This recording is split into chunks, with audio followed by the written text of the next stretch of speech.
మహిమపరచుటకు సాయం చేయి. తర్వాత మీ దాసుని వాడుకోండి నాయన. దేవా, మా మననేత్రాలు తెరవండి. దేవా, పరిశుద్ధుడా, అబ్రహాం, ఇస్సాకు, ఇశ్రాయేలు దేవుడా, భక్తుల దేవానికి స్తోత్రములు. రానైనా మమ్మల్ని ముట్టండి తండ్రి. మా హృదయాలు తెరవబడాల.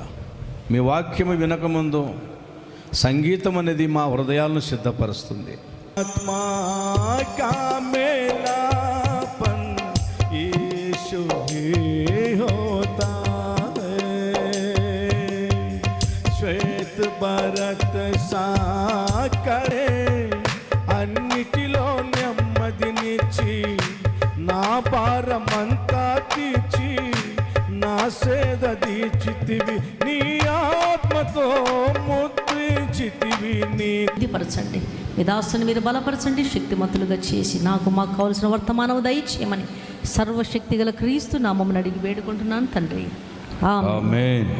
దేవుని నామానికి స్తోత్రం కలుగును గాక. సమీపింపరాని తేజస్సునందు వసించు అమరుండవే, శ్రీమంతుడావే, సర్వాధిపతివే, నీ సర్వము నాకిచ్చితివే.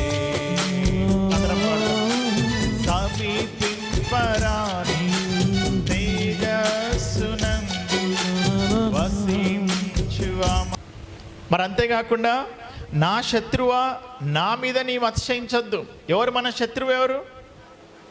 సాతానైనా మన ఇంటి పక్కన వాళ్ళ? కొంతమంది మనసులో మాత్రం నా శత్రువు సైతాన్ కాదు, మా బంధువులో ఉన్నటువంటి వాళ్ళు, మా ఇంటి పక్కన ఉన్న వాళ్ళు, నా పక్కన బెంచ్లో కూర్చునే వాళ్ళు, నాతో పాటు ఉద్యోగం చేసేవాళ్ళు అని అనుకుంటున్నారు. కాదు, మన శత్రువు ఎవరంటే అపవాది, మరి సాతానుడు. వాడు భయంకరమైనటువంటి కుయుక్తిపరుడు. నువ్వు గనక కింద పడిపోయినావు అనుకో చాలా సంతోషపడతాడు. అందుకే మీకా భక్తుడు ఏమంటాడంటే, నా శత్రువు నా మీద అతిశయింపవద్దు, నేను క్రింద పడినను తిరిగి లేస్తామా? ఈ శక్తి కమ్ముకొనివ్వండి. మా హృదయాలను మీరు తాకండి ప్రభువా. తలుపు దగ్గర నిలబడి నేను తడుచున్నాను. ఎవడైతే నా స్వరం విని తలుపు తీస్తారో నేను కూడా వారితో భోజనం చేస్తాను, నేను అక్కడ నివసిస్తానన్నారు తండ్రి. నీకు స్తోత్రాలు. ఈ రాత్రి పాటలు పాడుచూ ఉండగా ప్రతి బిడ్డ హృదయాన్ని మీరు ముట్టండి, పెదవులను మీరు ముట్టండి. ఆ పాట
ఆ దీనత్వం ఏమి, ఆ ఓపిక ఏమి?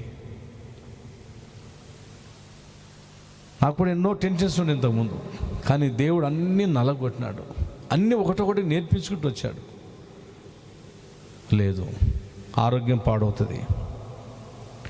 మన బాధలు, మన ఆలోచనలు, మన చింతలు ఆయన మోయనికి సిద్ధంగా ఉన్నాడు. మనం మోస్తే నలిగిపోతాం. మనం ఏమైపోతాము? నలిగిపోతాం.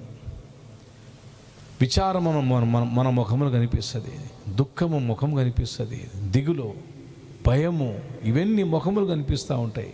ఇదొక రిఫ్లెక్షన్, అన్నీ అవి చూపిస్తూ ఉంటాయి. దేవుని బిడ్డారా, కానీ దేవుని మీద ఆధారపడినప్పుడు, హాగరు దేవుని మీద ఆధారపడింది. ఇజ్మాయిల్ ఏడుస్తూ ఉన్నాడు, నీరు వచ్చాయా లేవా? మరి ఎట్టు వచ్చాయి నీళ్ళు? ఎడారిలో. ఏమండి, దేవుడు మళ్ళీ చూసేది ఏమంటే, నా బిడ్డ నా మీద ఆధారపడుతుందా లేదా, నన్ను నమ్ముకుందా లేదా? నువ్వు నమ్ముకో, నా మీద విశ్వాసం ఉంచు, నేను చేస్తా కార్యము.